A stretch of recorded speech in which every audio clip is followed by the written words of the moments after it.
Greetings, true believers. Welcome back to the Marvel Movie Half Hour, your half hour of Marvel Movie, your daily dose of entertainment, the best show on earth. And if you disagree, you're gonna get hit with the pig stick. Is all I'm saying. Oops. But anyway, yeah, welcome back. I'm David. Sorry about that. I am Donovan. Okay, cool. That is Donovan. And sorry it's been a while, by the way. We've done like 3 last week, and we're Yeah. just doing our 4th one at the end of the week while recording. But we did do our 4th movie. We've just been doing stuff, busy with stuff. But Blade 2, Electric Boogaloo. indeed. So what were your initial thoughts before we say our main thoughts, like generally? What would you say you were expecting out of this one? As someone who never really saw the Blade movies, and how we were like amazed at the first one, I thought the sequel was going to be just as good. Slight problems, maybe, because some sequels aren't always better than the original. But I thought it would be like it would just be just as great. Yeah. Same, At least same not here. Blade Trinity bad. Yeah. But yes, yeah, I would agree. Same here. I thought that I heard that this movie was good as well. I've always heard that the first one was good, but I couldn't really remember what I heard about the second one. But I did think it was probably going to be as good. Now that we've watched it, I would say, to like sum it up, it had so much potential if it wasn't so convoluted. Yeah, I'd say this movie is mid. Not Yeah, painfully mid, but not good mid. yeah, It has good parts in it. It has really cool action sequences. A cool look to the movie. As far as looks go, in all aspects, is pretty sweet. It's just with the action and not the action. I just said the action. It's with the writing. the And writing wise is not great. yeah, writing and characters for the most part is not too great. Um, and we'll get into all that. But one thing that we should mention is so in the first movie, at the end of the first movie, right, or close to the end, the character Whistler is dying. And so he's turning into a vampire, and he asks Blade to give him his gun so he can basically, unalive himself so he doesn't turn into a vampire. The very beginning of this movie, there's a little setup for the villain, which we'll talk about. And then right after that, Blade does a recap of the first movie, and he talks about how Whistler died. And we're Yeah. like, oh, yeah, R.I.P. Whistler. Goat. Yes, he was a goat. And then Blade says, well, he's alive, and I'm going to find him. Somehow. It was so confusing. I can't even remember. They everything. clearly implied that he did the job himself, and then the gun dropped on the floor. How is he alive? They don't, and that's the thing. We don't know how he's alive. They don't explain it. They just say he is. Like, they say the vampires did it, but like that's it. Okay, if the vampires did it though, like, how would they have gotten to him in time if he has like a bullet to the brain? Right. Exactly. Like, that doesn't make sense. And I don't believe Whistler faked it.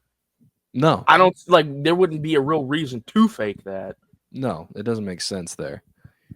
Another thing too is like the Karen's cure. By the way, Karen isn't in this movie for whatever reason, unfortunately. But Karen, her cure, she was developing. I would assume along with Whistler, but like she developed it. Why didn't they? The cure was already been made. Why didn't they do anything? Right. So they like, didn't do anything. Blade kind of did. It was called like a retro detox, but like He does. He gives him the cure in the second film. Why didn't he give him the cure in the first? Is what I'm saying. Right. Yeah. Instead of having to like pull that trigger. That's. Yeah. So in the first movie, it's clear that like you can like get bit and then get cured as soon as possible, and you'll be fine. It's like a certain amount of time, I guess. Here's the kicker: Whistler's been gone for months. That's the thing. Yeah. And all the other vampires who got hit with the cure, they exploded. How come he survived? Exactly. That's a good point. If he shot himself in the head, he would have disintegrated too, wouldn't he have done that? Yeah. I would assume so. He would have disintegrated or blown up, but he didn't. And he's been on the run for months. Yeah. While also being tortured and been put in bloodbaths by other vampires. So, like, what? Mind you, this was all in the first few minutes of the film. Mm-hmm. Exactly. And he's like, "How you doing?" And he's like, back to being normal Whistler. And we don't touch on this anymore. And we don't, because at first, like throughout watching the entire movie, we were thinking that maybe Whistler was going to be a bad guy. And they partially imply this. Yeah. It's like they imply it like maybe he is still a vampire. He's just acting like he is a human. They didn't do that. Thankfully, I would say thankfully they didn't do that. That is a cliche, but like I really thought, like I just really thought that's what they were going with. Yeah. But no, it's Daryl Dixon who's the villain. Which by the way, yeah. Yeah. They have like a few characters that I recognize from this movie. They have Daryl, they have what's his name? Norman Reedus. Norman Reedus. Yeah. They have Norman Reedus. They have Ron Perlman, of course. They have Donnie Yen, which is one of my favorite martial arts actors of all time. Spoiler alert: he did nothing for no reason. He didn't do anything. There was another guy too I saw, but I can't remember who. Oh yeah, Vince from Fast and Furious was there too from the first film. Yeah, Vince. Oh my gosh, that would shock me. Yeah. But because like I knew, if you ever get that feeling where you've seen these people before, but you can't put a name to the face, we had to Google it until we found out like, yeah, that's Vince from the original Fast and Furious. He never liked Brian at all. yeah, that was cool. Oh yeah, by the way, like Ron Perlman was like pseudo racist. Apparently, they implied that too. Oh yeah, they had some zingers in there, which is ironic given the fact that like he has a diverse cast of crew members on his team. That is a good point. Maybe he just has to deal with them. So speaking of Ron Perlman and the gang, there is a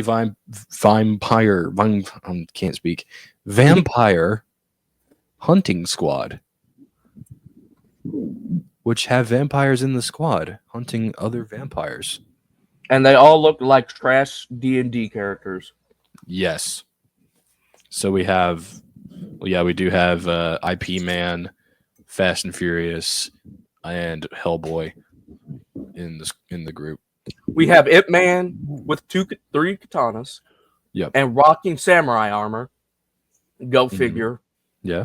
Look cool, but go figure. You have Vince in a chainmetal shirt. Go figure. Yeah. And then you have this other guy in light armor, like he is a barbarian from Dungeons and Dragons. He has a shoulder pad and barely any chest armor. It only protects his pecs. Yeah. That's his pecs are poking out of the straps. It's just like, what? And he has the girl from Lazy Town as his woman. And I say that because her hair looks like the girls from Lazy Towns. It does. And then we have that one guy who just dies at the beginning, so screw him. Yeah, the Irishman. He's useless. Yeah. And then I do like the dynamic though between Blade and Ron Perlman. Like Ron Perlman tried to shoot him and get him the laser sight, and he acting like he ain't looking. This man was literally pointing the dot at his head. Yeah. And Blade just looked at him with like smiling, like, bro. That was like probably one of the best parts of the movie. You could tell Wesley Snipes had fun with these films. Oh yeah. These movies are so goofy, And I think Blade 1, it worked to their advantage in a way, but this one has a little bit too much goofiness going for it, which is like, it's cool when Wesley Snipes is on screen, but it's just, well, it's funny when he's on screen being goofy, but it's also at the same time like, it's a Blade movie. I would like it to be kind of taken seriously a little bit more, but kind of like the first movie. The first movie did it better, but and then the villains. Well, we forgot one more. Well, she kind of is a villain, but one of the leaders of the team, the vampire squad, the lady, whatever her name is, Nisa, yeah. Thank you for reminding me. She doesn't really feel like a villain, but she's like related to the villains of the movie. Right. Yeah, so there's the squad, not the squad, there's the vampire guy. So she is a purebred vampire, born a vampire, and then her dad is looking like Green Goblin from TASM 2, or Norman Osborn from Amazing Spider-Man. He's looking 2. Like Ivan Ooze minus all the ooze. Yes. And he assigns Blade to that squad to take down this one specific vampire. Nomak. Nomak, yes. Who has been I forgot what his plan was. I mean, we don't even know, to be honest. Yeah. Like, what Nomak did was he bites people like a vampire does, but he can also kill a vampire the same way and infect them as well. Now, the father, I can't remember his name. He made I guess like a splicing or whatever to perfectly make the perfect. I know I said perfect twice. The perfect blend between vampire and mortal being, so that they can outlive humankind forever. Yeah. This in turn ruins things because now they're immune to silver and they're immune to garlic, but not immune to sunlight. He's trying to perfect that so they don't have any of those weaknesses, so he can live forever. Nomak's plan at first seemed like he wanted to get back at Blade. Then his plan changed, and he kind of felt like an anti-hero and tried to go after his father and his sister, who Nisa is actually related to Nomak. She didn't know this until after the fact. Right. Then he went back to being a villain just to fight Blade. Yeah, it was very inconsistent. And for a guy who's one of his immunities is silver, he dies by Blade's sword, which is made of silver. Which I don't understand. Yeah, I don't know about that. Also, by the way, speaking of like dying and stuff, I forgot to mention that whole squad is just like that whole squad was cannon fodder, bro. Except for Ron Perlman, which he is working for the guy, Nomak's dad. Yeah. And so is Norman Reedus for some reason. I don't know why. I'm glad you brought that up. So, and I asked about this too. In the Blade movies, humans that work with vampires are called familiars. I understand they probably want to save themselves, like save their lives, so like when like vampires take over, they don't be like treated as like food. I get that. Yeah. But at the same time, why would you be anywhere near him? Exactly. Why would you do that? And here's another kicker. And this is the part that was so convoluted. It really ticked me and David off a lot. So Norman Reedus, I forgot his character. By the way, his character really loves Powerpuff Girls. He really oh yeah, that was kind of funny. Really loves Powerpuff Girls for whatever reason. But he's been working with Blade since Whistler was gone. Then after like Blade meets the other Vampire Squad, and Ron Perlman tries to be rude to him, he puts a bomb on the back of his head, and he had the detonator on him at all times. When Nisa's father's like soldiers capture Blade, and they capture Blade and Whistler and Norman Reedus, the bomb. And like they got rid of all their tech, all their weapons and such, except for some reason the detonator.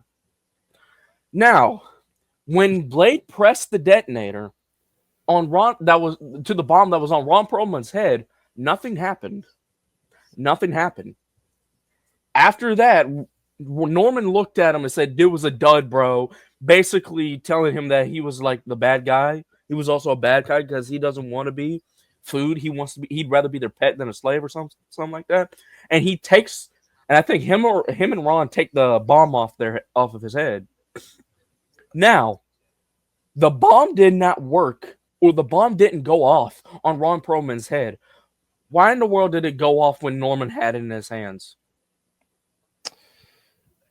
Yeah, I don't know. Why? My guess is Blade intentionally pushed the wrong button because they were next to Whistler. It's so weird. It's like, oh, so it doesn't work, therefore we don't have to worry about taking it out. So we know it's definitely fake. But at the same time, why would you keep the detonator on him? True. Why would you do that if you strip searched him and has none of his weapons anymore? Yeah. Yeah, like it could still work. You should probably take it away. Yeah, it just kind of felt like for both Ron Perlman and Norman Reedus' characters, they both were just gotten rid of very quickly after that. Yeah. It was a cool fight with Blade. Blade had a lot of aura in that moment where he fell into the pool of blood and came out, and when he caught his shade. By the way, that I just remembered, it is like some parts are like a carbon cutout of the first one. Yeah. There's like Blade getting captured and getting stabbed and his blood going everywhere again, and then he's catching the shades is different, but it's still kind of the same thing. He still caught shades. Yeah. He again got a copious amount of blood just to be fully healed. And as a callback to the first film, where Karen told Blade to bite her neck so he can consume her blood so he can come back. He does the same thing for Nisa, and lets her bite him. Yeah. And then she's back. It's just like, what? And by the way, for that relationship, I don't buy it at all. No. Like, she's so one-dimensional. They're both one-dimensional. She's one-dimensional. Yeah. And it's just like they want it the people making the movie want it to be like, oh, like you buy into it. And like, but like, okay, but like what happened to Karen though? Yeah, screw her. We don't care. She was like one of the best characters in the franchise so far. Yeah. And until we get to Ryan Reynolds. But anyway, there's a part at the end where she gets stabbed by Novak, which by the way, Novak is cool. I'm just gonna put that out there. Novak really was cool. Yeah. His plan might not have made sense, but he redeemed himself when he came back. Yeah. Also, he got the predator mouth. I like that. That is cool. That was such a cool scene. But so he gets stabbed. Well, he kills his dad, and then he kills Nisa, basically. Because she's like, after Blade defeats Novak, he goes to her aid, and she's like, I want to see the sun.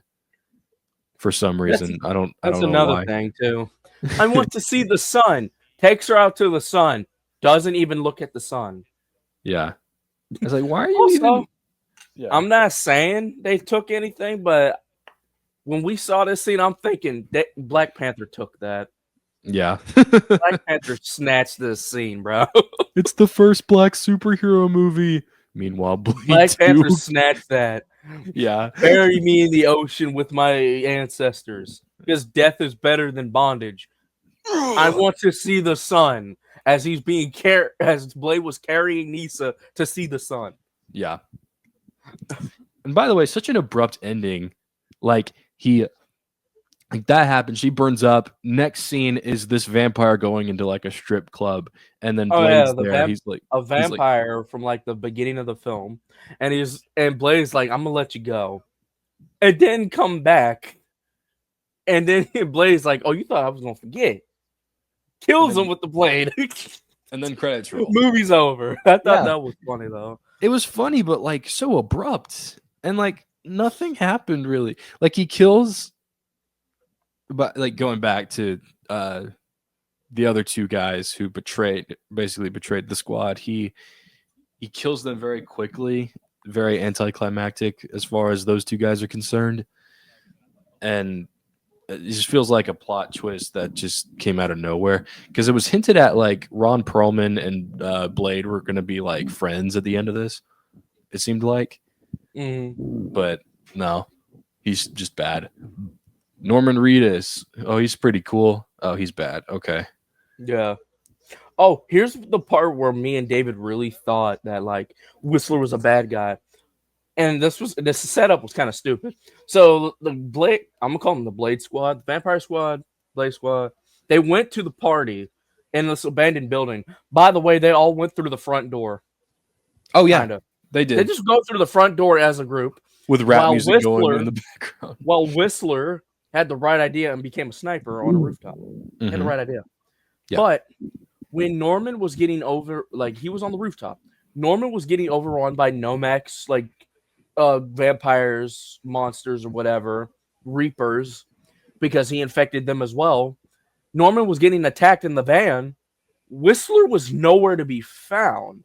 Yeah. And then after Norman defeated the Reapers, Whistler showed back up.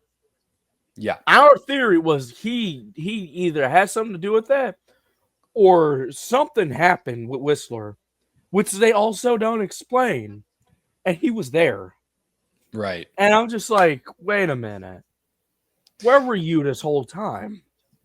And it would have made more sense too, because like, so you just took that cure, even though you've been a vampire long enough to where that cure wouldn't work. Yeah.